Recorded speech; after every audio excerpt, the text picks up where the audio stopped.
Hey everyone, welcome back to the channel. Today we've got some long-awaited tech news. 9 months later, Microsoft has finally fixed that pesky Linux dual boot bug. Back in August of last year, a little security update from Microsoft broke dual booting on secure boot-enabled PCs.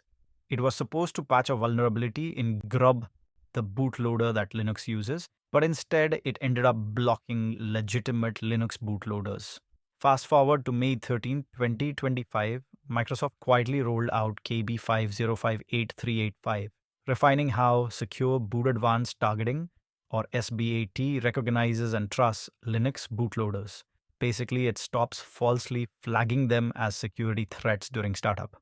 And yes, that means no more security policy violation errors for those of us who love a dual boot setup. So, which Windows versions get this fix? Well, it covers Windows 11, 23, H2, 22, H2, 21, H2, Windows 10, 21, H2, Windows Enterprise 2015 LTSB, Windows Server editions from 2012 R2 all the way up to 2022. And as usual, the patch will roll out automatically through Windows Update. In my test machine, running Windows 11 24H2, the patch didn't show up separately, which might mean it's already bundled in a cumulative update. But Microsoft hasn't officially said so yet. Phew, took them long enough, right?